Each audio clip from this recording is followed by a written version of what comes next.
Assalamualaikum warahmatullahi wabarakatuh. Selamat pagi. Perkenalkan, nama saya Farhatain dengan NIM 125100148 dari kelas 2E Program Studi Manajemen Pendidikan. Pada kesempatan ini saya akan mempresentasikan makalah pendidikan kewarganegaraan yang saya ambil berjudul Korupsi dan Budaya Anti Korupsi. Sebuah kajian tentang fenomena korupsi di Indonesia dan bagaimana cara kita membangun karakter warga negara yang berintegritas. Dimulai dari agenda saya kali ini, presentasi akan saya bagi menjadi 6 bagian. Dimulai dari latar belakang, data identifikasi permasalahan korupsi, analisis berstandar konsep PKN, serta solusi inovatif yang saya tawarkan dan strategi implementasinya secara berjenjang, dan diakhiri dengan kesimpulan. Secara etimologis, korupsi berasal dari kata Latin yaitu corruptio yang berarti kerusakan. Secara hukum, Undang-Undang Nomor 31 Tahun 1999 dan Undang-Undang Nomor 21 Tahun 2001 mendefinisikannya sebagai perbuatan melawan hukum untuk memperkaya diri yang merugikan keuangan negara yang mengkhawatirkan indeks persepsi korupsi Indonesia tahun 2025 turun menjadi skor 34 dari 37 di tahun sebelumnya, menempatkan kita di peringkat 109 dari 180 negara, merosot 10 peringkat. Ini menunjukkan korupsi bukan sekedar persoalan hukum, tetapi juga persoalan budaya dan karakter bangsa. Perlu kita ketahui bentuk-bentuk korupsi berdasarkan Undang-Undang Tipikor ada 30 jenis tindak pidana korupsi yang dikelompokkan menjadi 7 kategori besar, mulai dari kerugian keuangan negara, suap menyuap, penggelapan dalam jabatan, pemerasan, pembuatan kecurangan, bentuk kepentingan dalam penggadaian, hingga gratifikasi. Ketujuh bentuk ini mencerminkan betapa luasnya modus korupsi yang bisa terjadi di berbagai lini birokrasi. Maka dari itu, faktor penyebab ini tidak muncul begitu saja. Ada 5 faktor yang mendorongnya. Yang pertama ada faktor individu, seperti lemahnya moralitas dan gaya hidup konsumtif. Faktor politik akibat tingginya biaya politik. Faktor hukum karena penegakan yang belum konsisten. Faktor ekonomi seperti birokrasi yang berbelit. Dan faktor sosial budaya, yaitu budaya permisif, yaitu budaya, dan faktor sosial budaya yaitu budaya permisif terhadap penyimpangan kecil. Dampaknya bersifat multidimensi. Di bidang ekonomi, korupsi menghambat pembangunan infrastruktur dan menciptakan ketimpangan. Di bidang politik, korupsi mengkikis legitimasi pemerintahan, dan di bidang sosial, korupsi menormalisasi perilaku kecurangan serta melemahkan kepercayaan sosial di bidang masyarakat.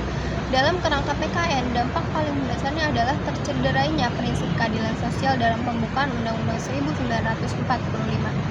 Maka dari itu kita harus tahu perspektif Pancasila. Jika kita telaah dari nilai-nilai Pancasila, korupsi jelas bertentangan dengan kelima silanya. Sila pertama menuntut integritas moral, sila kedua menuntut keadilan dalam kebijakan publik, sila ketiga soal korupsi yang merusak persatuan, sila keempat soal transparansi dalam pengambilan keputusan, dan sila kelima korupsi secara langsung merusak keadilan sosial karena sumber daya negara dinikmati segelintir pihak. Perlu kita ketahui negara hukum dan hak kewajibannya pada pasal 1 ayat 3 Undang-Undang 1945 menegaskan Indonesia adalah negara hukum. Korupsi adalah pengingkaran terhadap prinsip ini karena pejabat menyalahgunakan kewenangan hukumnya. Disinilah KPK berperan sebagai lembaga independen. Di sisi lain, ada relasi hak dan kewajiban. Warga negara berhak atas pelayanan publik yang bersih dan juga berkewajiban ikut mengawasi dan menolak segala bentuk suap. Dan yang perlu kita ketahui, KPK merumuskan 9 nilai integritas yang dikenal dengan akronim Jumat Bersepeda (KK). Jujur, mandiri, tanggung jawab, berani, sederhana, peduli, disiplin, adil, dan kerja keras. 9 nilai ini adalah penerjemahan konkret dari nilai-nilai Pancasila ke dalam perilaku sehari-hari kita dan menjadi fondasi budaya anti korupsi. Maka dari itu, berdasarkan analisis tadi, saya menawarkan 5 solusi inovatif. Pertama, penguatan pendidikan anti korupsi berbasis karakter. Yang kedua, digitalisasi